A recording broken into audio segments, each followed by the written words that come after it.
Bonsoir, chers téléspectateurs. Merci d'être fidèles à Wafrika Télévision, votre de télévision qui fait la part belle à l'actualité mondiale, qui fait la part belle à l'actualité camerounaise. Aujourd'hui, c'est une émission spéciale. Aujourd'hui, c'est une émission qui revêt un caractère pédagogique parce que nous avons mis les petits plats dans les grands pour faire du sport camerounais à travers Wafrika. Une véritable plateforme, un modèle de développement pour notre pays, le Cameroun. Bien évidemment, c'est une émission qui démarre. À l'instant, c'est l'émission première du genre et un panel sera très édifiant, un panel trié sur le volet pour vous faire comprendre, pour analyser, décrypter et surtout faire revivre le mouvement sportif camerounais. Morceau choisi aujourd'hui dans cette grande émission, l'athlétisme qui sera au cœur de nos échanges. Mais avant, nous allons prendre le point de cette émission. 3 rubriques vont véritablement meubler cette émission. Nous aurons Boris Kwa qui nous parlera de l'actu sport. On aura un acteur majeur de l'athlétisme sur ce plateau. Ensuite, nous aurons Nadia Biloa, une habituée de Wafrika qui viendra avec le talent du jour, qui n'est nul d'autre que Nana Kouyaté Évariste, athlète camerounais 400 mètres qui est rentré dans l'histoire hier, étant le 4e athlète camerounais à courir sous la barre des 47 secondes. C'est sur le 400 mètres. Ensuite, nous aurons un panel assez enrichissant pour débattre de la grande question de l'athlétisme camerounais autour de plusieurs thématiques. Mais l'essentiel qui sera retenu, c'est que retenir. Qu'est-ce qui reste de l'héritage de Françoise Mbango, médaillée, double médaillée aux Jeux Olympiques en 2004 et en 2020 et en 2008. J'y arrive, c'était à Pékin. Nous avons concocté un panel assez, j'ai envie de dire, grandiose, qui ne se fait nulle part ailleurs parce que vous êtes des téléspectateurs privilégiés. Nous allons aller à la régie prendre une petite transition et un accueil derrière Boris. C'est un plaisir d'être sur Wafrika Télévision. Alors, j'accueille à l'instant notre premier consultant, Boris Kwa. Bon après-midi. Bon après-midi, Idriss. Bon après-midi aux téléspectateurs de Wafrika TV. Alors, avec toi, on va essayer de sillonner les aires du jeu de la République durant ce week-end qui ont été assez mouvementés. On parlera du football, mais surtout de la MTN Elite One avec un match hier aux allures de revanche entre le Canon de Yaoundé et bien sûr Gazelle Football Club de Garoua. Tout à fait, Idriss, et nous allons d'emblée commencer par cette actualité chaude, notamment cette rencontre torride qui a opposé Gazelle Football Academy au canon sportif de Yaoundé. C'est donc cette actualité majeure qui a meublé donc la 12e journée de la MTN Elite One, le canon sportif qui s'incline à la grande surprise d'ailleurs de tous les férus de la MTN Elite One devant la Gazette Football Academy. Score de la partie 0 but contre 1 à la faveur donc de Gazelle FA. C'était ce dimanche 16 février au stade annexe l'Omnisport de Yaoundé. Après donc 12 journées, la Gazelle FA est en course pour le titre, mais pas le seul, Idriss, mais pas le seul, puisque à côté de la Gazelle qui gambade pour le sommet de la MTN Elite One, on a à côté la Colombe du Dja qui continue de prendre de l'envol, et la Colombe du Dja donc qui a le vainqueur de la Coupe du Cameroun de 2024 qui a donc battu la Victoria United 2 buts à 0 l'équipe de Valentin Cohen justement au Centenary Stadium, au Popo champion de l'édition 2004 qui est, il faut le rappeler, en pleine crise avec cette 6e défaite de la saison, et c'est l'équipe, vous l'avez signalé, de Valentin Cohen qui se retrouve déjà à la 10e place de ce classement. On va d'ailleurs y revenir pour les résultats de la 12e journée et du classement à l'issue de cette 12e journée là. Dans les autres résultats de cette 12e journée, on a Bambotos qui continue sa remontée après sa victoire face à S Fortuna, score de la partie 1 but à 0. Le Coton Sport de Garoua également qui a facilement disposé de la lanterne face au Yosa, score de la partie 2 buts à 0. On a Stade Renard qui enchaîne une 2e victoire à domicile, 2 buts à 0 face à PWD de Bamenda, et on n'oublie pas ces résultats qui a opposé Zuimento. Je ne parle pas du lanceur d'alerte, mais je parle du club, la partie sportive du D qui enchaîne un 5e match sans défaite, notamment 4 victoires et un match nul avec une victoire donc 1 but à 0 face à Aigle du Mungo. On n'oublie pas les 2 autres matchs qui qui se sont joués antérieurement, c'est-à-dire Astre qui a battu Dynamo de Douala, score de la partie 3 buts à 1, et vendredi, Faux Vazu qui a battu Union de Douala 1 but à 0. Voilà, merci Boris. J'aimerais qu'on s'attarde un peu sur cette rencontre entre Canon de Yaoundé et Gazelle Football Club qui s'est tenu à l'annexe numéro 1 du stade Amadou Ahidjo de Yaoundé. Mais pas pour parler du jeu, mais pour parler des gradins. Parce que le président de la Fédération camerounaise de football, Samuel Eto'o, y était, et qui a derrière lui un grabuge de personnes. Il y a tellement de personnes qui se sont massées aux abords du stade. Mais j'ai une question avec vous d'analyse personnelle. Est-ce que c'est Samuel Eto'o qui fait venir des gens au stade ou alors c'est véritablement le quoi combien qui a fait venir, qui a rempli le stade annexe hier? Je crois que le premier paramètre, c'est d'abord, si on a parcouru l'ambiance des réseaux sociaux et même dans tous les forums, on a constaté que Gazelle Football Academy venait pour une revanche. Pour une sorte de revanche à l'endroit de Mokok Mongonda.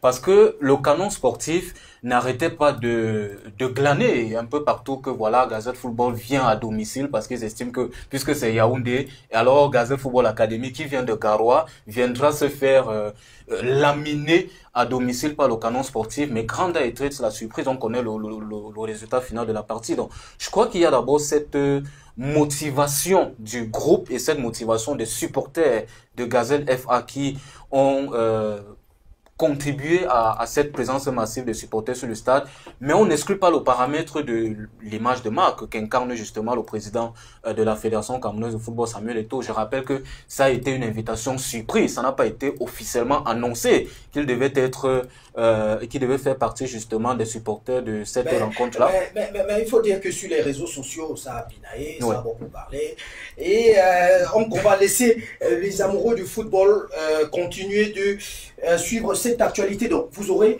en exclusivité, en intégralité, la suite de ces différents championnats qui sont rendus à la 12e journée. Sortons des terrains, Boris, quoi, avec ta permission, mais nous ne dirons pas loin, nous restons sur le bord du stade de foot avec l'athlétisme, avec l'ouverture de saison hier et avant-hier du côté du complexe sportif de Lembe. On a vu de très grandes performances. On verra tout à l'heure avec Nadia Biloa qui sera en compagnie bien sûr de Ibaris Nana. Mais je voulais qu'on s'arrête sur notre invité sur ce plateau qui n'est nul autre que le président de Warriors Athletic Club. Il a plusieurs casquettes, mais je préfère dans cette émission qu'on garde cette casquette-là. Alors, monsieur Jean-Daniel Gapout, bonjour et merci d'être avec nous. Oui, bonjour monsieur Lélé et bonjour chers téléspectateurs. Merci pour l'invitation. Il faut dire que ça n'a pas été très évident de vous avoir sur notre plateau. Il faut dire que vous êtes très engagé dans les milieux de l'athlétisme. Alors, véritablement en 30 secondes, et avant de passer la parole à Boris, en 30 secondes, dites-nous à nos téléspectateurs comment est-ce que vous faites vos premiers pas en athlétisme. Vraiment en 30 secondes. Je dirais simplement que je suis d'abord un ancien athlète et je crois que j'ai fait mes débuts avec le coach Nkolo et par la suite, monsieur Chonan m'a tenu à l'université quand je suis allé à Soie et puis c'est comme ça qu'est né cet amour de l'athlétisme et je dirais que c'est toute la famille qui est sportive d'ailleurs. Ah, ok. Boris? Alors, bonjour Daniel. Alors, c'est certainement la casquette, cette motivation d'athlète. C'est certainement la raison pour laquelle nous vous avons convié sur le plateau. Mais ma question, en tout cas la première, est centrée sur le club dont vous êtes promoteur. Je rappelle pour nos téléspectateurs que vous êtes le promoteur de la Warriors Athletics du Noun, un club d'athlétisme basé à l'Ouest Cameroun. Et commencez déjà par nous dire un peu plus, qu'est-ce qui vous a motivé à mettre sur pied le Warriors Athletic Club du Noun? Déjà, merci de me passer la parole à nouveau. Je dirais que ma première motivation, c'était de voir que l'athlétisme, par exemple, prend de l'envol au niveau de Yaoundé, au niveau des grandes métropoles. Et maintenant, on a vu le fait que cela se développe bien partout, avec l'arrivée, on va dire, de la chronométrie en 2017. du programme Yassa. Oui, on a donc bien vu cette émulation-là à travers le pays et surtout à travers les grandes métropoles. Et nous nous sommes donc demandé pourquoi ne pas aller au fin fond de l'arrière-pays pour chercher les talents, parce qu'il y en a véritablement. Il ne faut pas seulement qu'on reste focus à Yaoundé, à Douala ou à Bafoussam. Ouais. Il était dans de bons temps que nous rentrions chez nous et chercher ces enfants-là. Et pour la petite histoire, on connaît bien le recordman du Cameroun qui est Aboubacar Sidik, et 400 mètres, qui est un ressortissant, un natif du Nord. Et ça démontre bien que partout dans cet arrière-pays, on peut bien trouver et détecter des talents. Chers téléspectateurs, il faut dire que le vainqueur de l'édition 2024 des Dixiat au 100 mètres, retenez bien ce nom, Bassoumel, vient de son écurie. Alors, Président, quand on est président et qu'on réussit à glaner autant de succès en moins de temps, comment est-ce qu'on se sent? On peut se dire, est-ce que c'est un travail accompli ou alors on se dit qu'il y a encore beaucoup de choses à faire? Bien sûr qu'il y a beaucoup de choses à faire, mais c'est très encourageant. Et ça nous montre que nous sommes bien sur la bonne voie avec ces talents que nous détectons. Et je dirais que déjà même au championnat du Cameroun édition 2023, à la création de Warriors, nous avons eu le champion du Cameroun de 10 000 mètres, qui était nous, Seydou. Et par la suite, donc, nous avons depuis 3 ans que nous suivons cet enfant, Bassomen, qui était dans le Mongo. Et vous voyez bien que grâce à la détection depuis 3 ans aujourd'hui, il fait notre fierté. Alors, on va certainement avec la régie prendre des émissions, des photos, parce qu'il faut dire que vous ne faites pas seulement dans l'athlétisme, mais vous faites également dans le social à travers l'athlétisme, parce que lors du 11 février, on vous a vu défiler dans les artères à la place des fêtes de Fumban. Vous avez offert kit t-shirt, kit démembré pour qui cyclistes ou encore qui goûtent à des jeunes enfants. Alors, j'ai envie de vous poser, d'où vient le financement de Warriors? Est-ce que ce sont des fonds propres ou alors il y a une main, il y a des mécènes derrière qui supportent cette grande initiative? J'avoue que je ruminais cette question. Déjà, merci de me passer la parole à nouveau, mais je dirais que la grosse difficulté dans l'athlétisme, c'est de pouvoir engager assez de mécènes. Je dirais que ça reste d'abord une initiative personnelle. Les fonds sont d'abord propres, essentiellement, je pourrais dire à 90%. Et bon, je dirais également que j'ai le soutien du promoteur de Yassa, qui également me soutient énormément dans cette initiative-là. Mais la question du marketing et de la promotion du sport reste toujours une très grande problématique parce que très peu de mécènes soutiennent ces actions-là et nous continuons à tendre la main sans toutefois nous décourager. Alors, s'il y avait un mot, en une minute à dire à tout ce gratin, à toutes ces personnes qui vous regardent et qui sont susceptibles de vous financer, quel serait votre mot? Je dirais simplement que de nous faire confiance, de faire confiance à l'athlétisme camerounais. Parce que avec cette pépinière que nous mettons en place aujourd'hui, nous pensons que dans les 4 années à venir ou les 8 années, on fera parler du Cameroun aux Jeux Olympiques. Boris, bon, peut-être une toute dernière question. On a le côté social que vous avez mentionné, mais si on restait un peu dans la dimension même de l'athlétisme du sport, c'est quoi la vision de la Warriors Athletic Club? Devenir un centre de référence, devenir voilà toute une école pour initier ces jeunes Camerounais passionnés de sport. C'est quoi votre vision? Oui, disons que notre vision va se situer à court, à moyen et à long terme. Oui. Donc, sur le court terme, il est donc justement question que nous puissions détecter les enfants. Et pour y parvenir, c'est pour ça que nous organisons beaucoup de compétitions en athlétisme. Je crois que récemment, nous avons organisé 2 meetings d'athlétisme à Fumbot et à Fumban. Et déjà en 2023, nous avions organisé un très grand championnat de vacances en athlétisme, ce qui était une innovation. Et nous avons fait parcourir tout le département du Noun avec 8 finales d'arrondissement et une grande finale départementale. Mais l'organisation de ces compétitions-là permet donc naturellement de détecter ces enfants-là. Et puis maintenant, à côté de ça, nous avons, avec le besoin qui se faisait ressentir, mis sur pied un centre d'entraînement, dans une école d'athlétisme, et dont nous avons déjà plusieurs pôles à travers le département du Noun et à travers le Cameroun également. Jean-Daniel Ngapout, le promoteur du Warriors Athletic Club, merci infiniment. Oui, c'est moi qui Idriss, vous remercie. Oui, alors, il ne nous reste qu'à lui dire merci et surtout à le souhaiter bon vent dans sa quête. On espère que de son écurie sortira les prochaines Françoise Bango ou encore Essemé Emmanuel. Et pourquoi pas Idriss José Lélé. On prend une petite transition et on accueille Nadia Biloa et Évariste Nana. Chers téléspectateurs, deuxième halte dans cette émission, il faut le dire d'entrée de jeu que c'était pas prévu qu'il soit là, mais il est là, c'est le papa de tous les athlètes du Cameroun depuis au moins 20 ans. Il n'y a pas un athlète au Cameroun qui ne connaît pas son nom, mais malheureusement, c'est pas lui la star aujourd'hui. La star, c'est bien évidemment Nana Évariste qui est le talent du jour, qui sera présenté bien évidemment par la jeune, la belle, la plus grande, la talentueuse Nadia Biloa. Bonsoir. Bonsoir. Un peu de chaleur féminine sur ce plateau, ça fait toujours du bien. Un peu de femmes dans un milieu de testostérone. Je te laisse présenter la star du jour. Alors, la star du jour, du haut de ses 1m72, Évariste Nana est un sprinter de nationalité camerounaise. Spécialiste du 400 mètres et du relais 4x4, il est le champion des derniers Jeux universitaires tenus à Ngaoundéré. Il détient l'actuel record avec une performance de 47 secondes et 22 tierces. Évariste Nana est un passionné des jeux. Il n'y a qu'à voir son jeu préféré, Bandit Police. D'ailleurs, il nous dira ce que signifie Bandit Police tout à l'heure. On peut ainsi dire que Évariste Nana court depuis ses premiers pas. Il est issu d'une famille polygamique très nombreuse.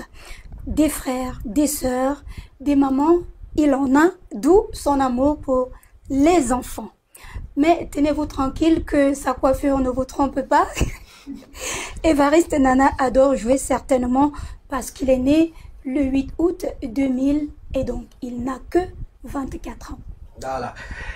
Merci Nadia. Alors, vous allez, avec votre permission, on va accueillir Nana Évariste. Je propose qu'on l'applaudisse parce que hier, il est devenu l'un des hommes les plus rapides du Cameroun sur le tour de piste en nous claquant 46 et 80 centièmes, à moins que je me trompe. 86, voilà, merci. Qui est l'une des plus belles performances du Cameroun et l'une des performances jamais enregistrées dans un premier meeting. C'est-à-dire si le bonhomme en a dans les jambes. Alors, Nana Évariste, bonsoir. Merci. Merci d'être avec nous sur ce plateau. Tu es en présence du SG de la Fédération, tu es en présence de Nadia qui t'a suivi pendant 3 jours, c'est-à-dire jeudi au Mateko, samedi lors de la compétition, lors de la série, dimanche lors de la finale. Alors, dis-nous, première impression, premier aperçu, premier sentiment après avoir couru en 46 secondes. Qu'est-ce que tu ressens? Après la course de 46, moi j'étais satisfait vraiment. Je voulais juste voir le coach pour voir le type qu'il a fait le 46 et qu'on attend le meilleur reste à venir. Alors, le père, vous m'avez confié en offre que vous n'êtes pas content de lui parce qu'il ne vous a pas dit ce qu'il devait faire. Alors, lorsque vous avez pris connaissance de cette performance, on estime que vous êtes heureux. Oui, non, en fait, quand je dis que je ne suis pas content parce que j'ai dit, il me l'a fait, c'est-à-dire que il a placé la performance quand moi j'étais en interview, alors que j'attends cette performance depuis 2 ans. Donc, j'ai toujours cru en lui pour cette performance-là. Et donc, on comprend que il est un exemple de rigueur au travail, de croyance en ce qu'on doit faire. C'est-à-dire un exemple de témérité. Donc, voyez-vous, c'est au vu des performances qu'il réalisait il y a 2 ans, on était sûr qu'il allait le faire. Et il n'a jamais baissé les bras. Et il a encore, c'est Nadia, c'est le prénom encore, le prénom Nadia. Nadia a touché un point qui m'avait vraiment fait sortir de mes gonds. Parce qu'il a été il a été une star dans un contexte parfois de mauvaise version camerounaise, où à cause de sa coiffure, où des gens il avait fait le buzz, on avait estimé que non, il est vieux lors des Jeux universitaires. Et moi, ça me faisait souvent sortir de mes gonds. J'ai dû batailler sur des plateaux pour dire, mais non, c'est un gamin que nous suivons depuis. Donc, alors, moi, je pense que il a su utiliser ces ragots-là sur le plan positif, pour que ça puisse le booster à être ce champion. Et moi, je pense, tu l'as si bien dit, on comprend bien le champion, le technicien, enfin, celui qui suit les pas, qui maîtrise l'athlétisme aujourd'hui. Ça, je te tire un coup de chapeau. Ça veut dire que s'il a fait en début de saison, en préparation physique générale, fiston, tu t'es mis le feu aux fesses, comme on dit au quartier, tu dois courir en 46, 20 au moins. On est d'accord, non? D'accord. Voilà, donc, et pourquoi pas 45? Donc, voilà.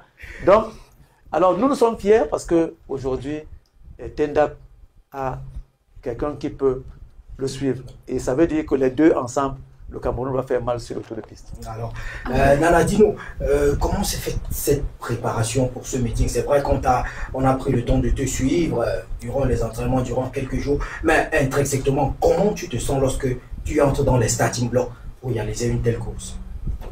J'avais beaucoup de pression pour les débuts, puisqu'on je maîtrisais parfois bien mon poids et toute la force que j'avais dans la période de compétition.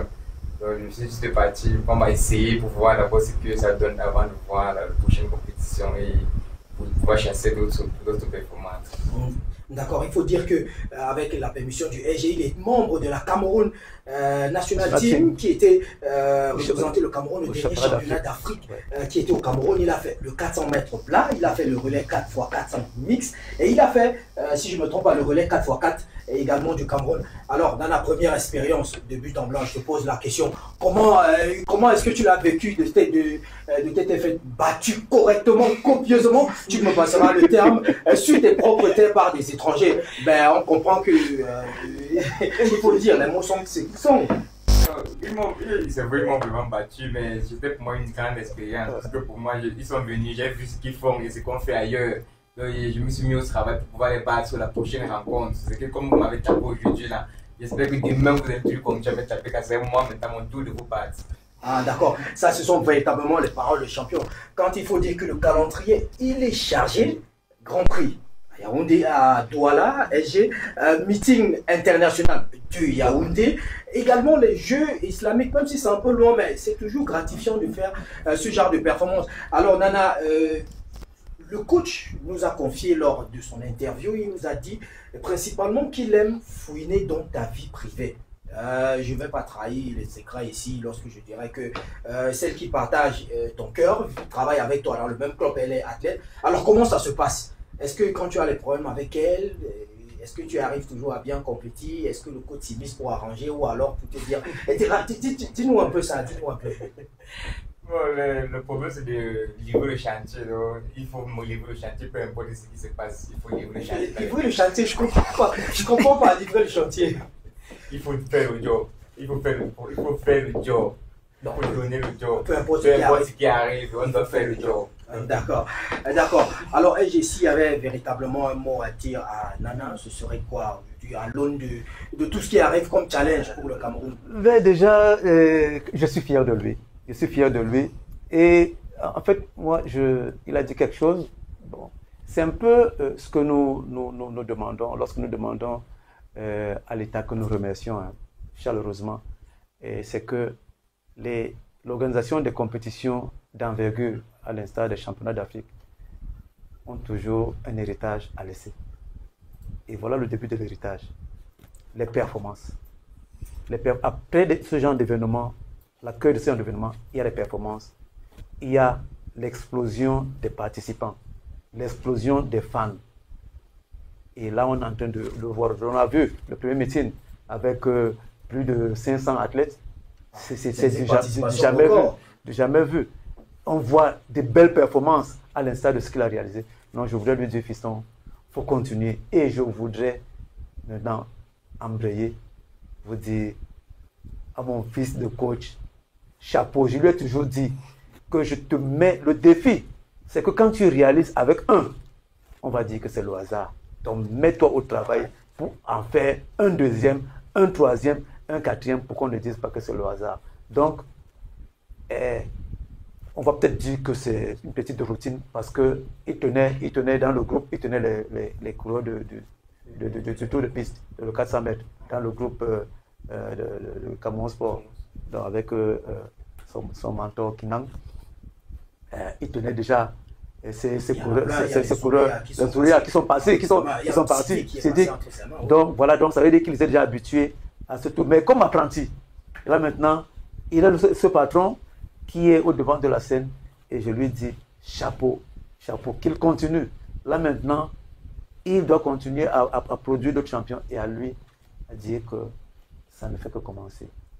Il a dit lui-même, les Zambiens, les Sénégalais sont venus damer le pion chez lui. Bon, donc ça veut dire qu'il va aller les chercher chez eux. D'abord, ils viendront chez nous au Grand Prix. Au meeting international de Yaoundé et certainement au meeting interclub parce que je vous dis déjà nous avons de grosses pressions avec des athlètes étrangers qui veulent venir participer au meeting interclub.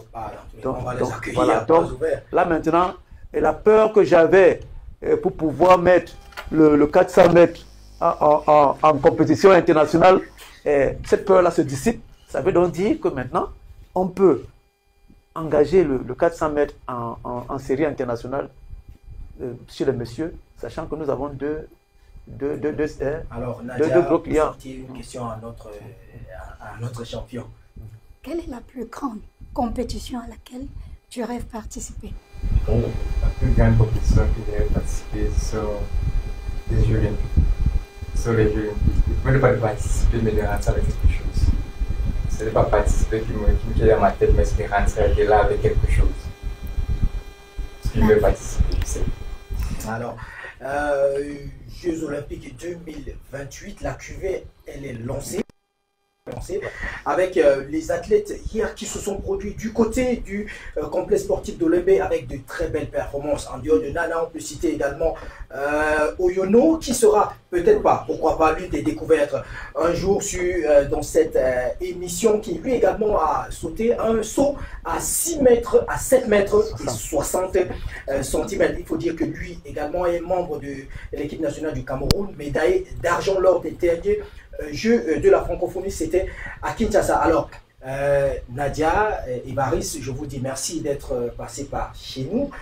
Nous espérons vous revoir très bientôt dans le cadre de l'émission Découverte.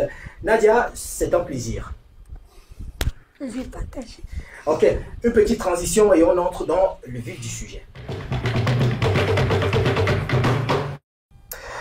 Chers téléspectateurs, votre fidélité nous honore et surtout votre patience nous impressionne.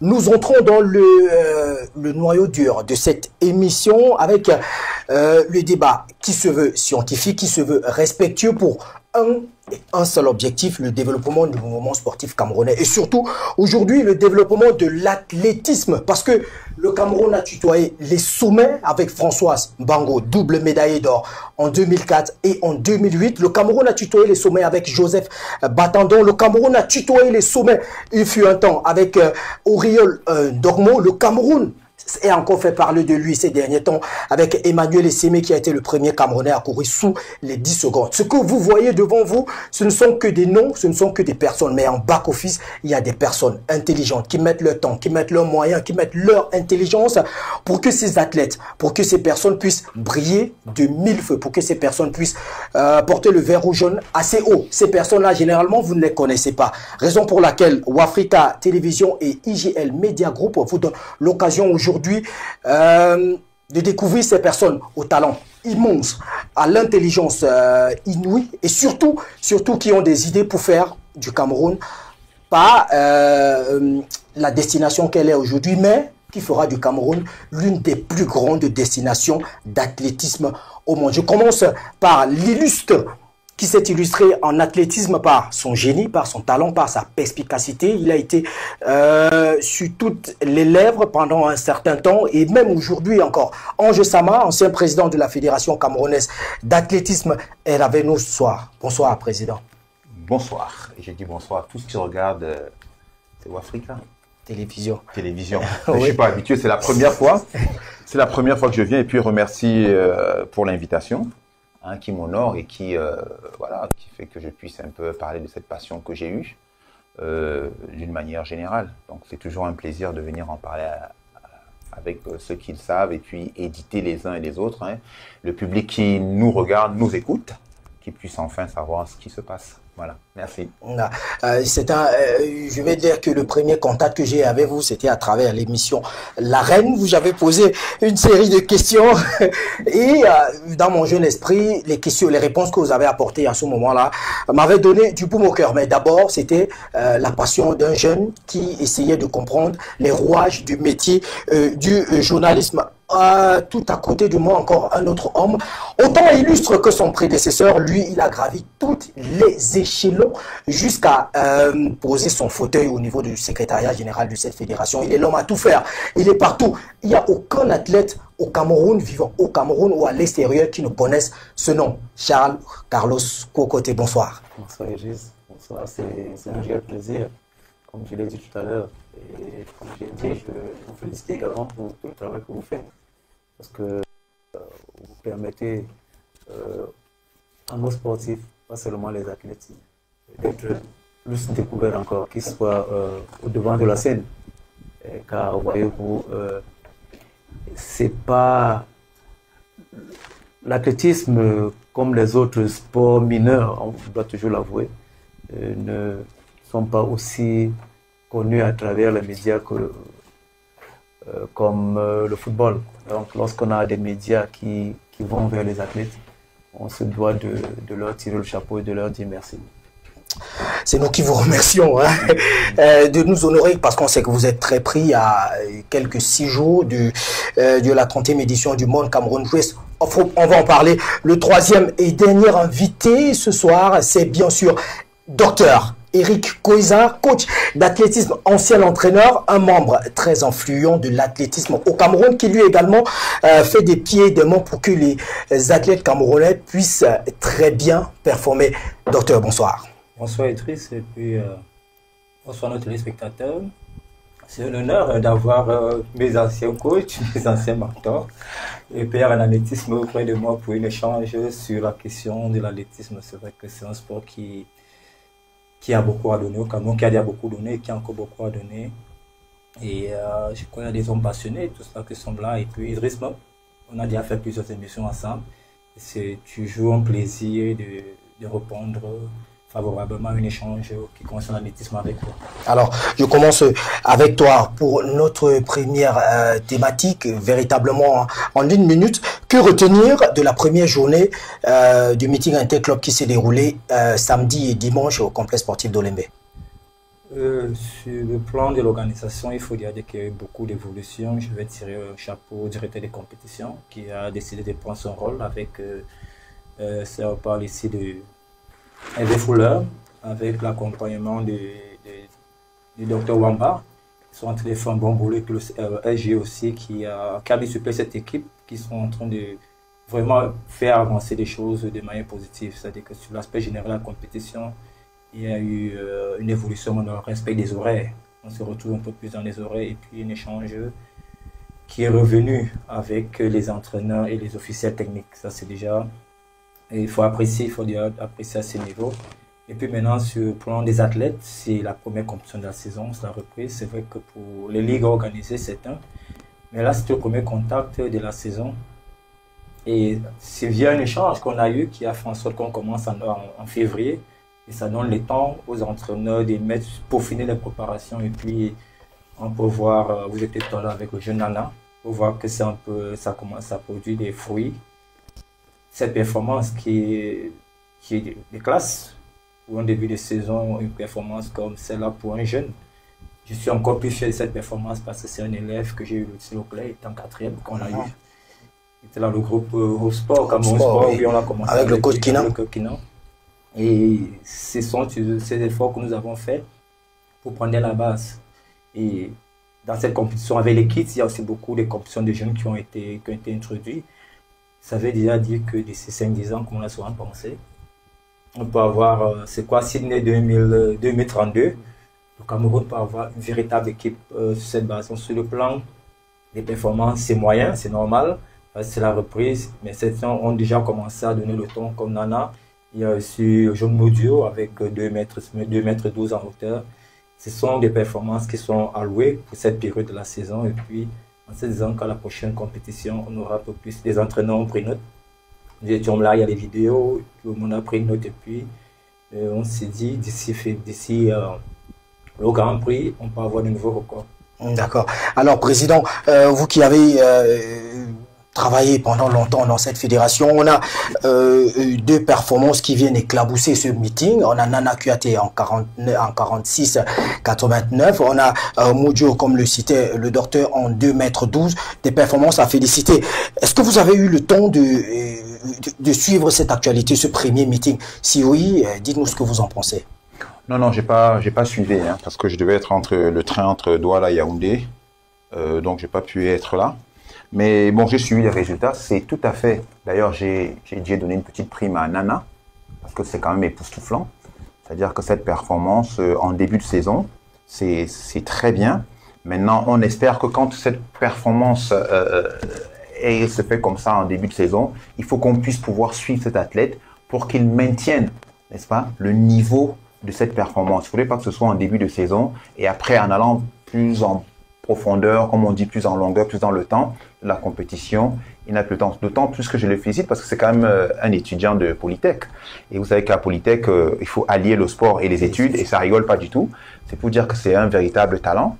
Et je félicite vraiment les coachs parce que les coachs, il faut savoir que c'est un sacerdoce que les coachs font ici en athlétisme pour pouvoir amener les athlètes à ce niveau.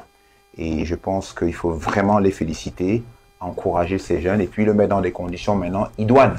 C'est-à-dire quand ils commencent comme ça, le rôle de la fédération sera d'attirer l'attention de tout le Cameroun sur cette pépite. Parce que 46-86, je crois le record du Cameroun est à 46. Combien le coach va me dire 45. 45.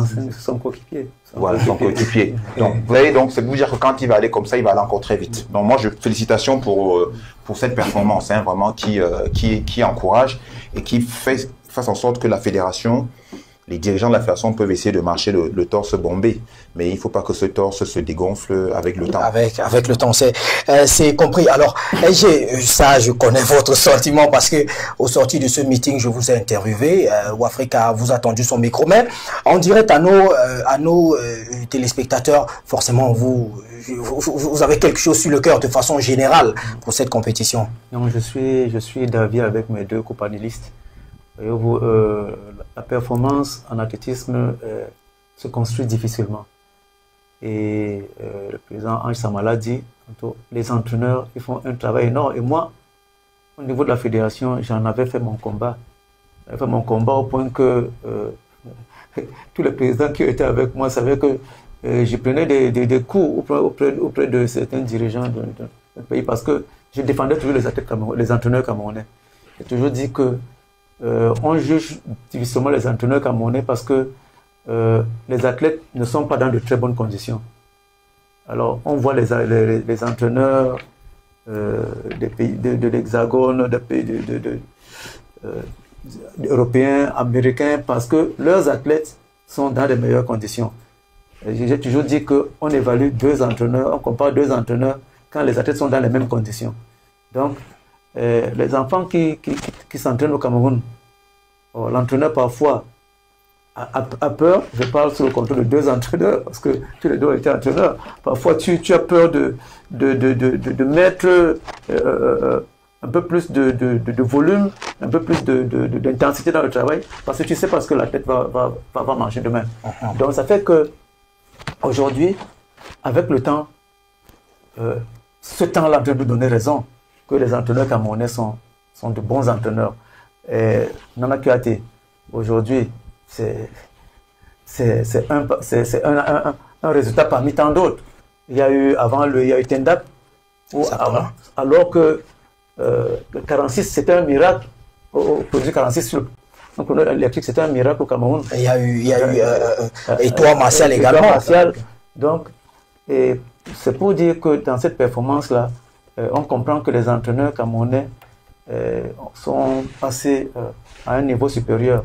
Et nous voyons donc cette performance-là aujourd'hui. Lorsqu'on regarde la table de cotation, on verra aussi les 2,14 m de Moudio, on verra les 7,60 m de Oyono Freddy, on verra les 38 de Raphaël Gangele. Donc, que nous sommes en début de saison. Et bon, moi connaissant tous les entraîneurs qui encadrent ces enfants-là, je suis optimiste de ce que les performances vont évoluer. Parce que c'est des personnes qui... On y reviendra lors de notre troisième thème, parce que j'aimerais qu'on aborde le Mont Cameroun Race of Hope. C'est un plaisir de vous avoir, vous qui êtes au four au moulin pour l'organisation de cette compétition. Alors, à un peu plus de 6 jours de cet événement, où en sont les préparatifs? Bien, merci. Les préparatifs vont bon train.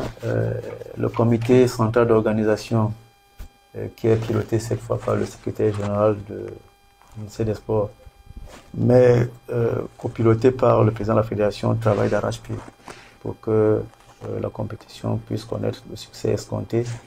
Et le comité local d'organisation également multiplie les réunions sous la houlette de son président, le gouverneur de la région du Sud-Ouest. Et je peux dire que, au vu de ce qui se prépare, nous pourrons avoir une bonne compétition. Nous avons organisé 8 épreuves de sélection pour nos athlètes, ce qui a permis à ce qu'on puisse en retenir les meilleurs sur les 600 qui prendront part à la compétition.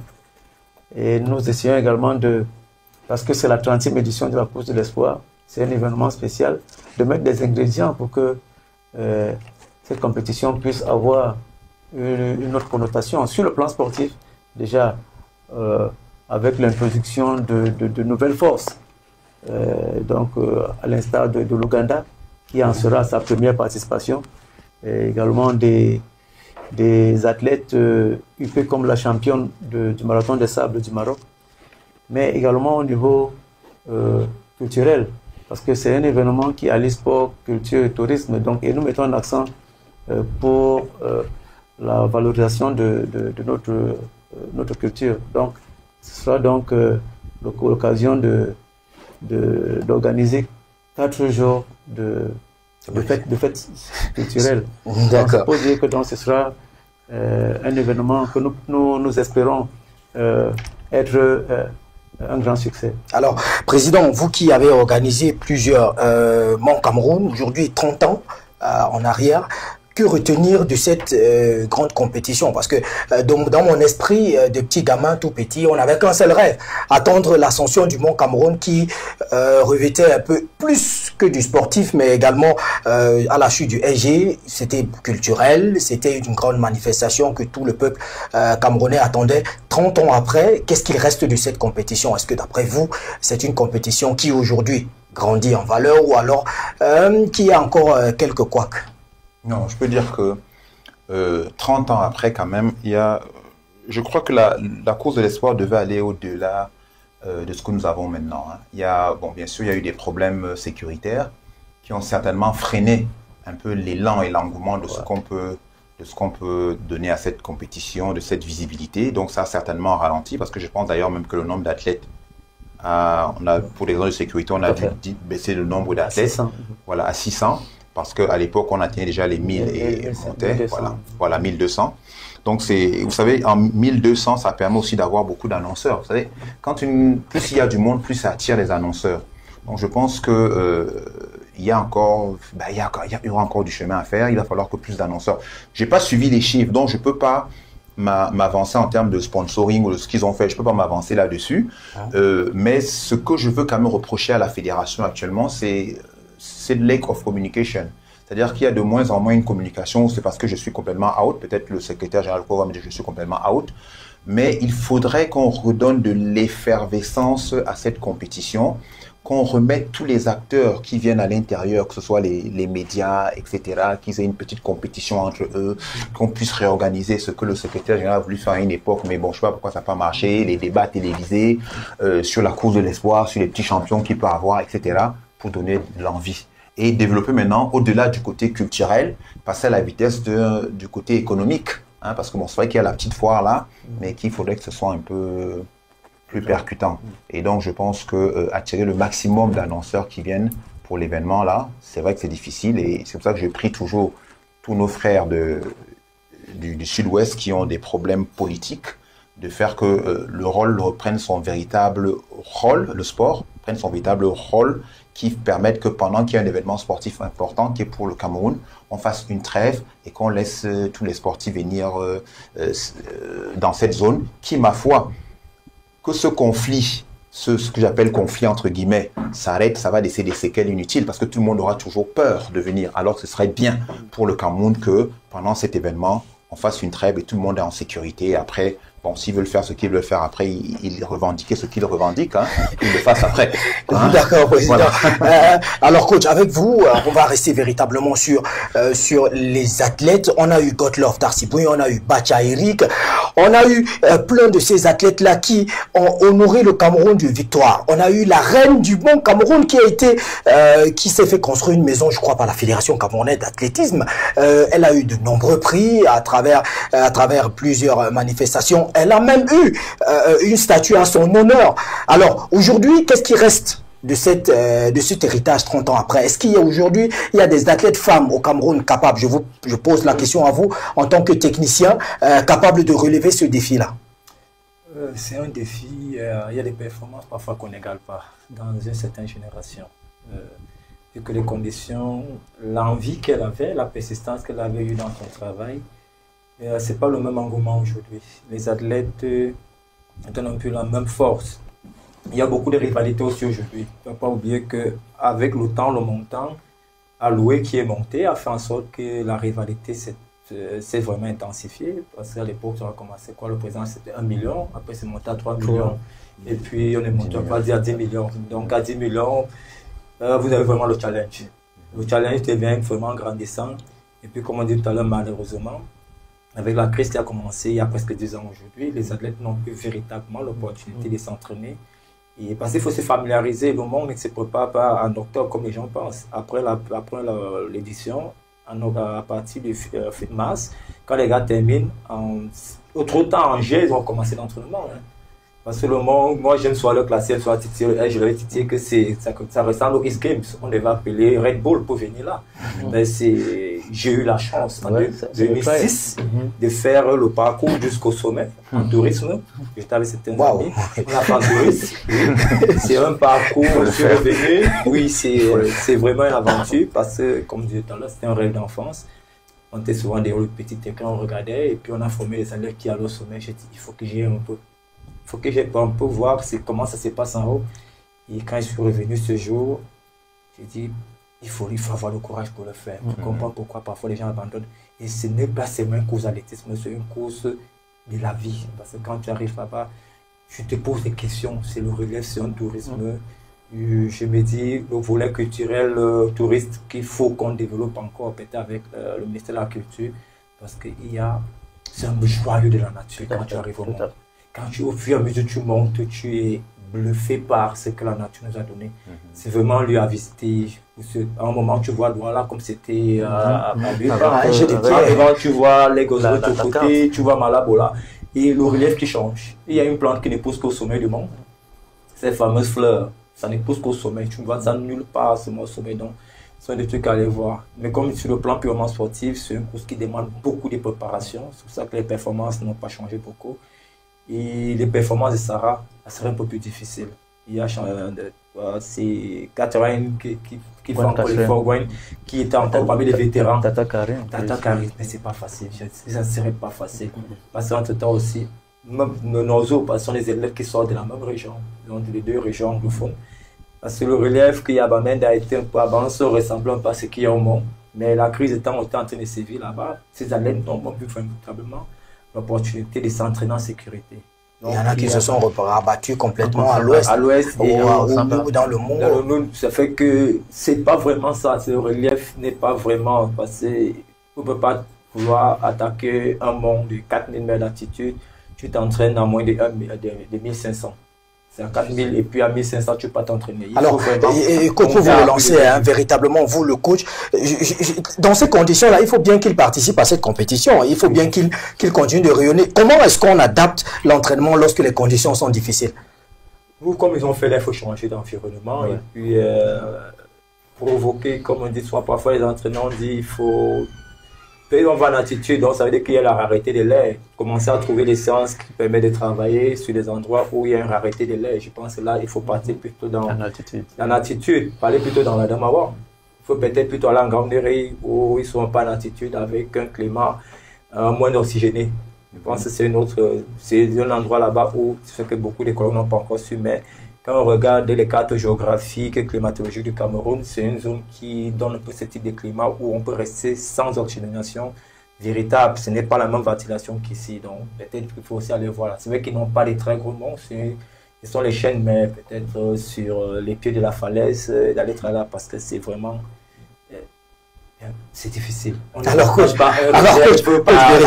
véritablement, pour sortir avec vous, quel discours tenir à un athlète lorsqu'il sait que le record du mont est d'au moins 4 heures de temps? Quel est le discours qu'on tient à un jeune homme ou à un chef de famille qui va aller courir? Gars, tu vas courir pendant 4 heures de temps. Quel est le discours quand on le prépare mentalement? Comment?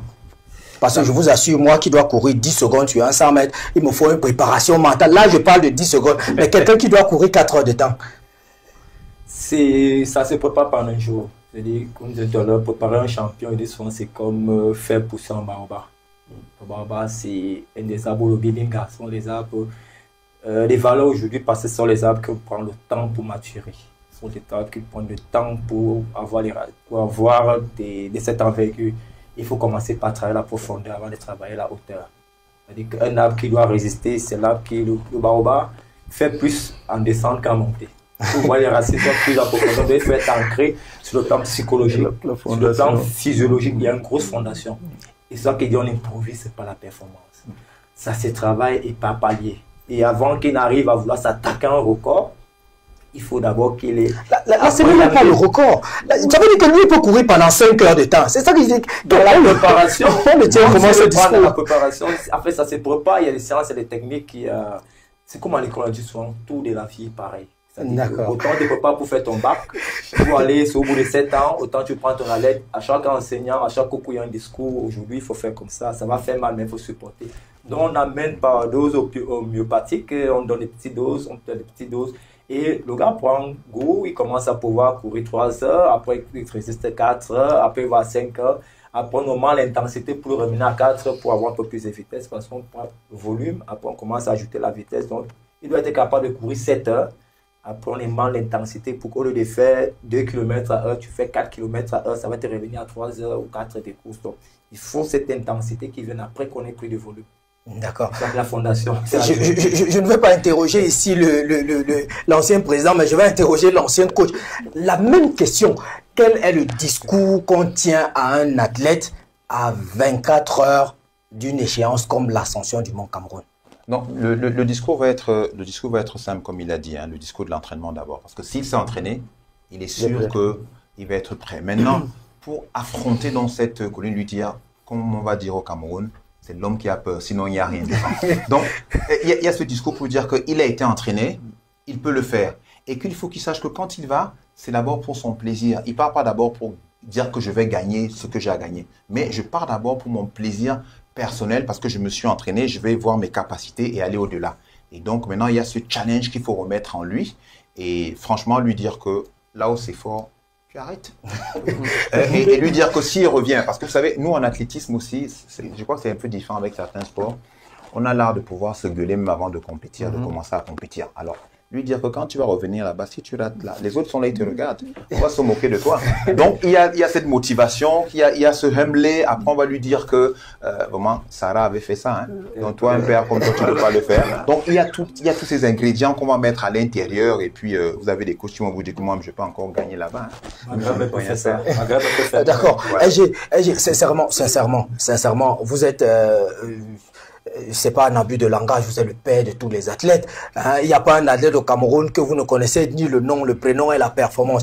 Je vous dis très sincèrement, si vous-même vous placez au pied du mont le matin avant le départ, qu'est-ce que vous allez dire à un Godlove Tassiboueno ou alors à un Badjari? Qu'est-ce que vous allez lui dire? Parce que c'est effrayant ce genre de course. Non, ils l'ont dit tout à l'heure. En fait, il y a un entraînement. L'athlète qui doit y aller, c'est déjà qu'il est préparé. Il a travaillé pour pouvoir faire 4 heures de temps de course.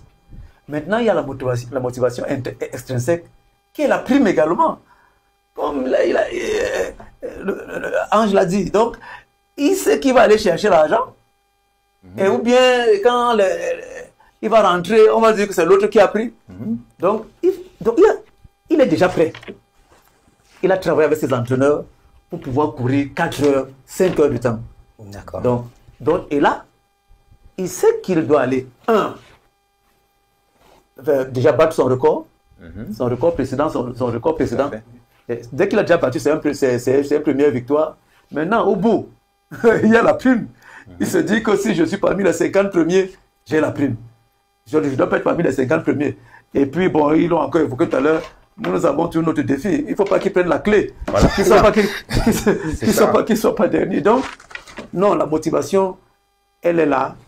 Que je suis prêt. Donc si je ne suis pas prêt, si je sens que je n'ai pas travaillé, l'entraîneur, même au vu des performances, va me dire que je n'ai pas le droit d'y aller. Et déjà, au cours des épreuves de sélection, la tête sait déjà que je ne peux pas. Maintenant, s'il a été bien au cours des épreuves de sélection, il sait que je peux. Donc, tout ce que le coach va venir ajouter, c'est juste la cerise sur le gâteau. Donc, le gars est déjà prêt.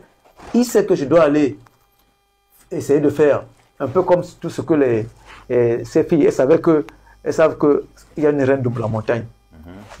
Donc la reine de la montagne, c'est quoi? C'est 7 victoires. Donc je suis déjà à 5. Non, il faut que j'aille à la 6e. Donc il y a Bongon Catherine, finalement, elle a arrêté à la 5e. Donc il y a les Tata Karine qui ont la motivation d'aller chercher à être Goya Yvonne, à chercher à être cette deuxième reine de la montagne. Donc ça fait qu'ils sont prêts. Ils sont prêts maintenant. Ils savent également que le pays les regarde. Il ne faut pas que les étrangers viennent prendre l'argent qu'on a vu. D'accord. C'est sacré. Hein. Thème 3 de cette émission qui va nous consacrer un peu plus de temps. Mais là, on va élever véritablement le débat. Le Cameroun a brillé en 2004 et en 2008 avec Françoise Mbango. De 2 médailles d'or. Il y a eu plein d'autres athlètes. Au niveau africain, on a eu Bargabike, championne d'Afrique, saut en longueur. On a eu au saut en hauteur plein d'autres athlètes. On parle ici saut en hauteur, saut en longueur encore. Mais également, on a eu Adam Idriss, 100 mètres, 200 mètres au Jeux de Maputo 2011. On a eu également Oriol Dormo, première version, qui a été également médaillé d'or à ces mêmes Jeux de Maputo. Après, on a eu un vide. On revient en 2016 avec au championnat d'Afrique au Cap avec encore quelques médailles. Cette fois-ci pas de médaille d'or, mais de médaille d'argent au saut en hauteur, au saut en longueur. Si je me trompe, faut me le dire avec saut en hauteur. Le garçon saut en longueur. Son nom, j'arrive vraiment pas à me souvenir de son nom. Mais c'est votre fille. Qualification au jeu. Olympiques, Mboumi Sandrine, merci, Mboumi Sandrine, qui est également qualifiée pour les Jeux Olympiques 2016, de même que Oriol Ndormo, c'était les plénipotentiaires du Cameroun. 2020, on a Emmanuel Essémé sur invitation à Tokyo. Ça, ce sont les Jeux Olympiques. 2024, il n'y va pas seul. Ils seront deux. Linda Ngounou et Emmanuel Essémé, qui est demi-finaliste cette fois-ci sur 100 mètres. Mais entre-temps, on a des athlètes qui ont échoué à la porte de ces qualifications. On parle ici d'Emmanuel Itungi au 200 mètres, record du Cameroun, qui est de l'écurie de Team Z. On parle ici de Kosenda Véronique, qui est une valeureuse descendante de la triple sauteuse Françoise Mango, qui elle également a été championne d'Afrique, vice-championne d'Afrique. J'y arrive.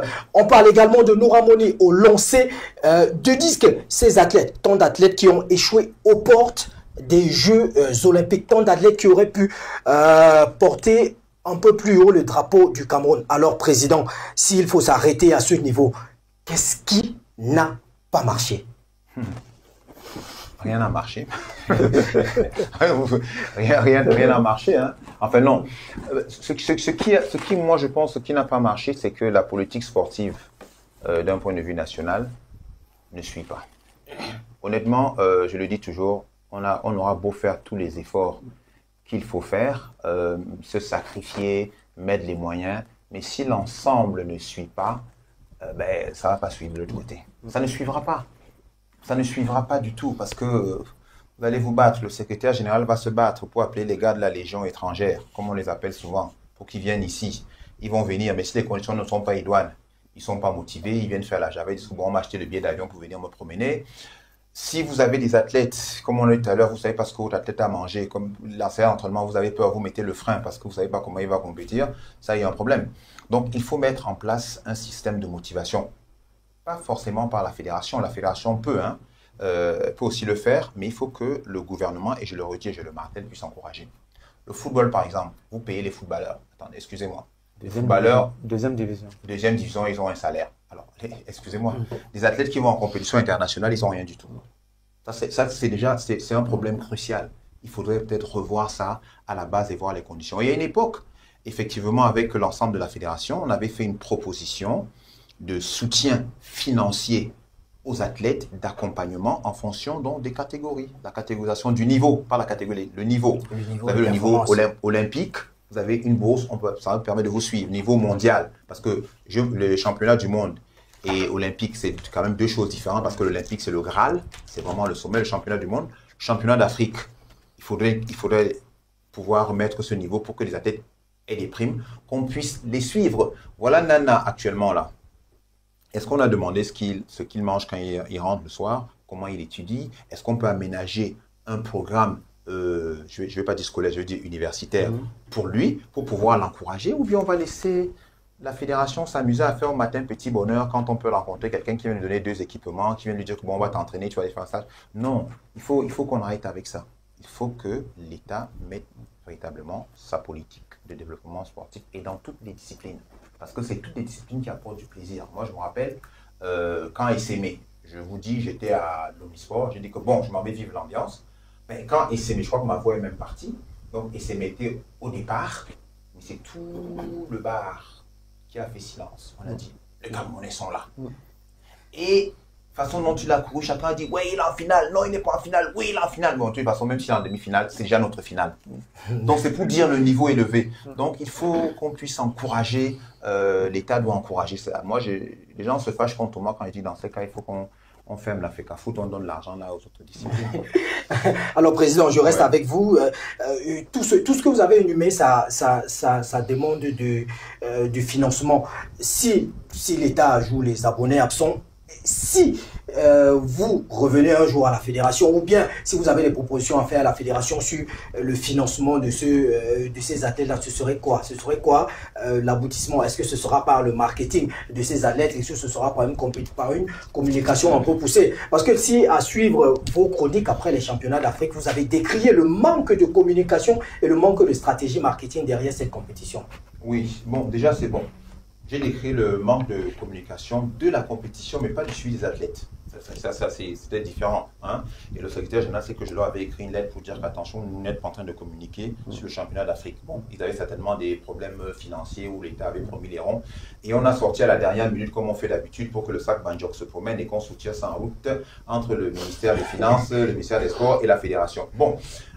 Ça, c'est une parenthèse. Mais ce que je voudrais dire, c'est en parlant des athlètes, hein, mettons-nous sur le cas des athlètes, le championnat d'Afrique, c'est une chose, le suivi des athlètes, c'est une autre chose. Ça veut dire quoi? Ça veut dire qu'effectivement, il faut qu'il y ait une communication poussée au niveau des athlètes, c'est-à-dire que pour leur donner l'envie de revenir et de faire la performance, ça c'est important, que l'État puisse accompagner les entreprises qui soutiennent les athlètes. Parce que vous avez des athlètes qui font de bonnes performances. Si une entreprise peut ou bien trouver du travail, comme à une époque on a trouvé du travail à Sarah, ce qui lui permettait donc de pouvoir s'entraîner normalement et avoir un salaire à la fin du mois. Donc elle n'avait pas ce souci-là. Donc si ça pouvait se faire, c'est-à-dire qu'on suit un encadrement aussi bien scolaire, enfin universitaire que professionnel, ça permet que les athlètes soient un peu dégagés. Donc on les suit, on communique dessus, les moyens financiers, les compétitions, les stages, qu'on puisse les encourager dessus. Je pense que c'est très important. D'accord. Ramasser comme ça, parce que je peux parler des heures. On reconnaît la passion qui vous anime. Alors, coach, s'il fallait véritablement mettre en mots sur l'athlétisme au Cameroun ces dernières années, on sait que Emmanuel Essémé fait des merveilles parce que au quartier, lorsque on se balade, on voit derrière une entreprise brassicole de la place qui fait, vous voyez le portrait d'Emmanuel Essémé, ça fait plaisir. Quand vous voyez Linda Ngounou parvenir à crier de joie dans un stade à Paris, quasi pleure parce qu'elle pleure d'une victoire, d'une qualification inespérée pour le prochain tour, un personal best national record. Alors, coach, est-ce qu'il y a lieu d'espérer un lendemain meilleur pour l'athlétisme camerounais? Sur le plan purement technique, je disais tout à l'heure qu'il y a la relève. Nous avons qu'il y a, sur le Ama aujourd'hui, on a compté 5 qui sont restés aux portes des qualifications. Si on continue dans cet élan, on pourra avoir au moins 10 athlètes qualifiés pour Los Angeles. Qu'est-ce qui coince? Le point maintenant, le président Ansama a commencé tout à l'heure avec la politique générale. Il faut une politique. Il y a la loi de 2011, qui a été révisée en 2018, qui parlait du statut des sportifs. Et cette loi allait quand même les footballeurs parce qu'ils ont déjà ces privilèges pour mettre autre sport. Donc cette loi de sport devait avoir un statut de sportif, ce qu'ils avaient proposé à une époque qui avait commencé, le président Ansama et le SG avaient commencé déjà, on avait catégorisé les athlètes et l'État avait même déjà accepté les mettre sur un projet d'accompagnement. Où ils avaient un accompagnement mensuel. Parce qu'à un moment, il est plus moins cher de garder ces gars au Cameroun que les mettre à l'extérieur. C'est-à-dire qu'au lieu de mettre un gars boursier seul dans une structure où on paye 10 millions par mois, si on prend 10 millions, avec un athlète qui avait 100 000, on peut garder les athlètes ici s'entraîner. Et on prévoit juste maintenant les faire aller en compétition. Parce qu'un athlète qui s'entraîne, l'entraînement seul ne suffit pas. Le vrai entraînement, c'est la compétition. Donc, en les inscrivant dans les circuits, aujourd'hui, il y a plusieurs pays africains qui organisent déjà les grands prix. Il y a le Botswana, le Kenya, l'Afrique du Sud. Il y a le Cameroun. Le Cameroun a son grand prix, Djibouti a. Et au Cameroun, on a même deux. Je pense qu'il y a 2 courses internationales au Cameroun, dont la Côte d'Ivoire. Donc, on a au moins une dizaine de courses sur le territoire africain, sur le continent africain, cette période où les athlètes seulement restant en Afrique peuvent avoir accès à ces compétitions peut-être plus facilement. Il n'y aura pas tous les problèmes des visas et tout le reste avec l'Europe. Et pour moi, c'est facilement arrangeable. Ça revient à l'État fait quoi? On place quoi? Parce que c'est qu'il y a des chaînes là. Ça coûte combien pour qu'on ait 10 athlètes qui vont constamment? À même temps, il faut augmenter le nombre qui vont à l'équipe nationale. On ne peut pas dire on parle l'équipe nationale.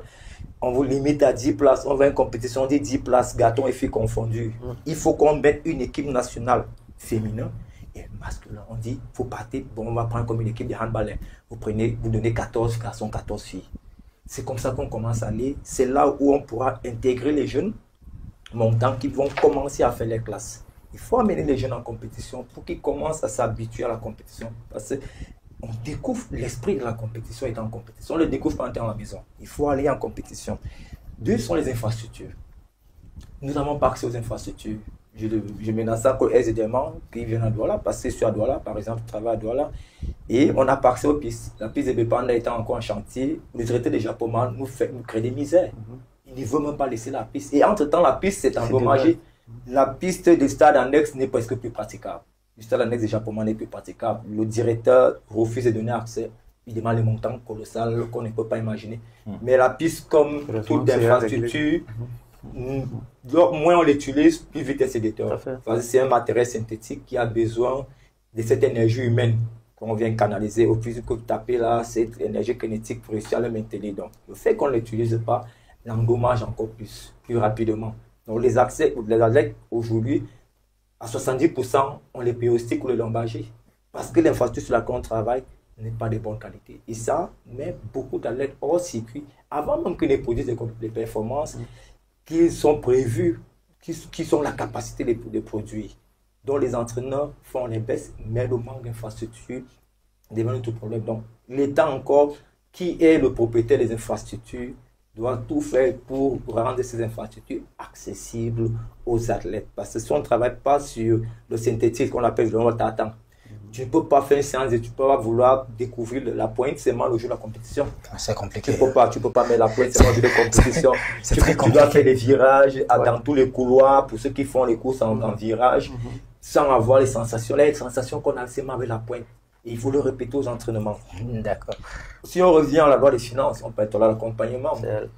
Il faut faire quoi? La loi des finances doit pouvoir taxer les entreprises. Il y a ces rabattages qu'on doit augmenter. Le 0,5% ne suffit pas.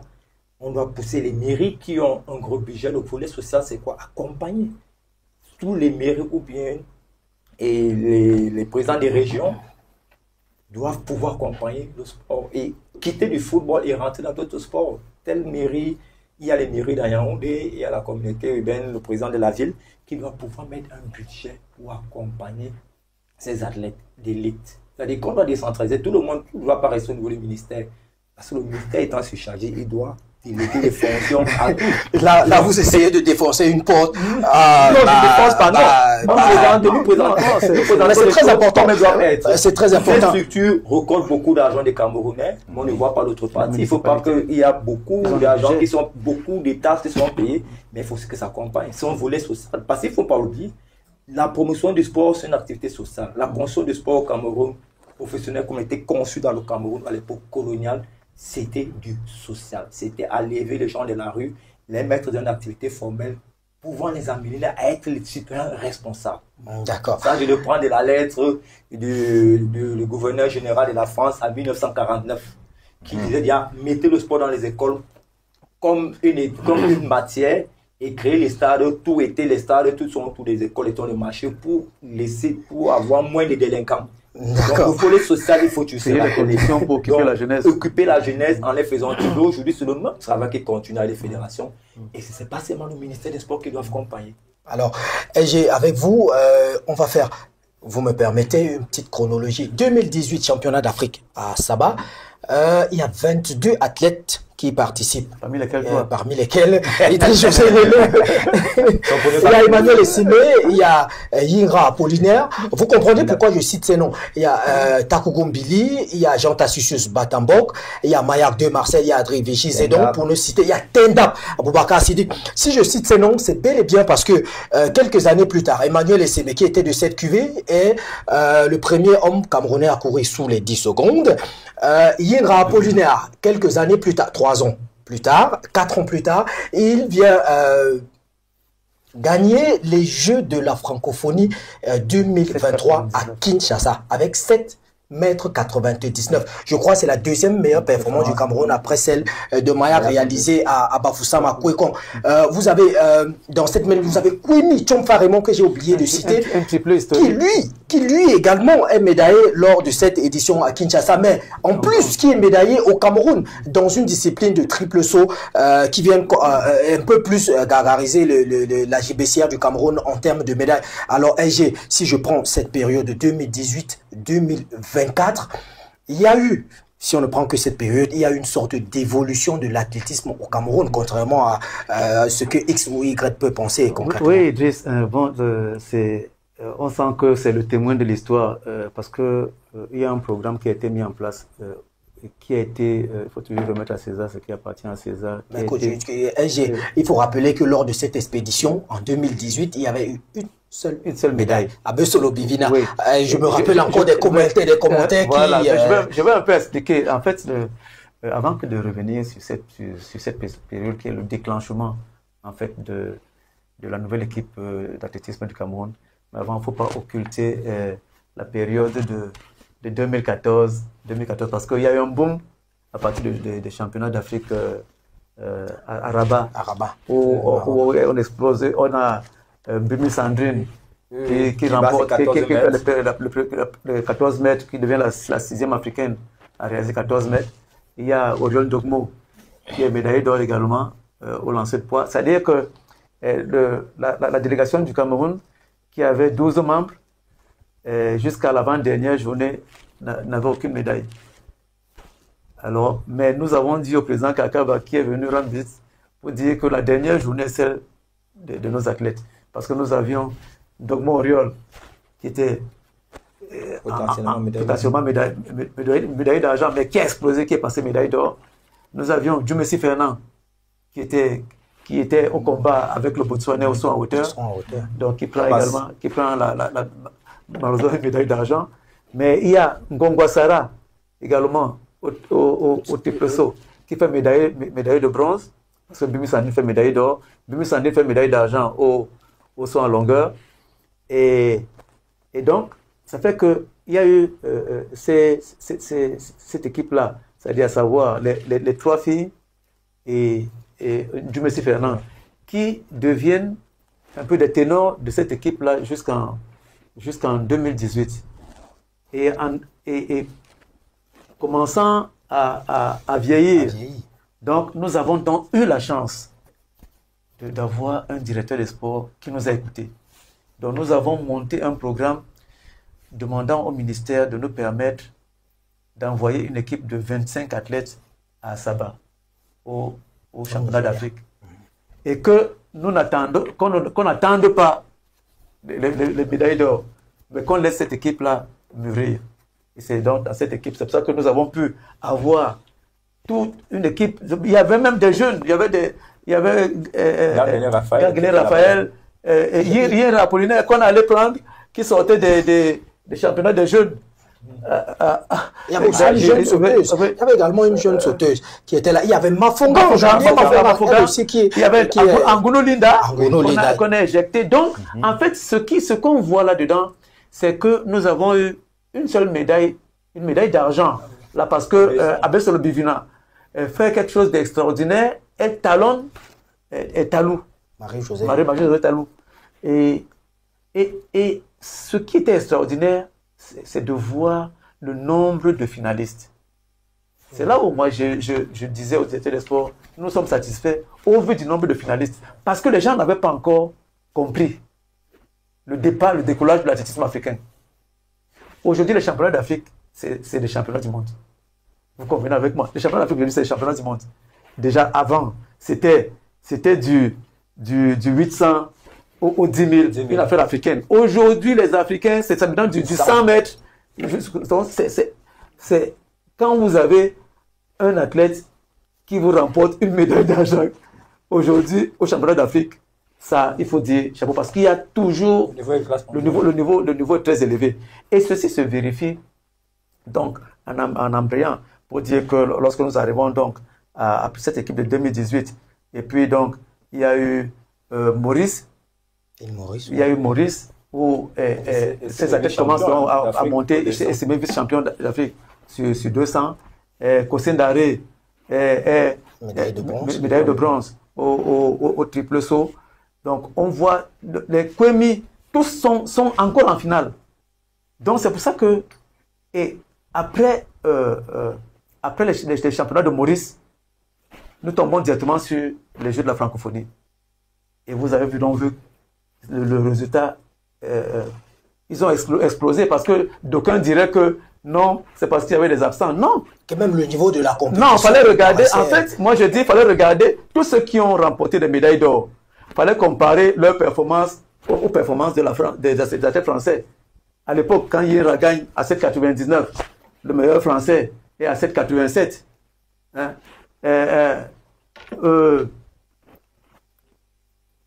Comment dirais-je, Nora Moni au lancer de disque. Donc nous remportons 5 médailles d'or et 7 médailles d'argent. Et 2 de bronze. Et c'est là où je devais embrayer. Oui.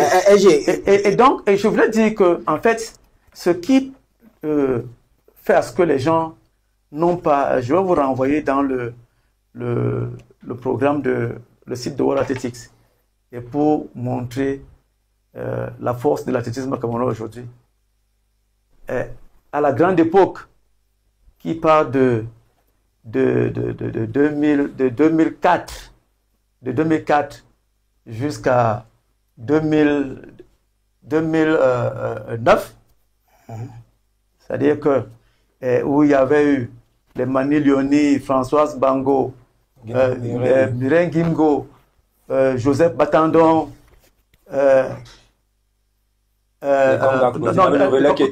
Claudine Komgang, Carole Kaboud.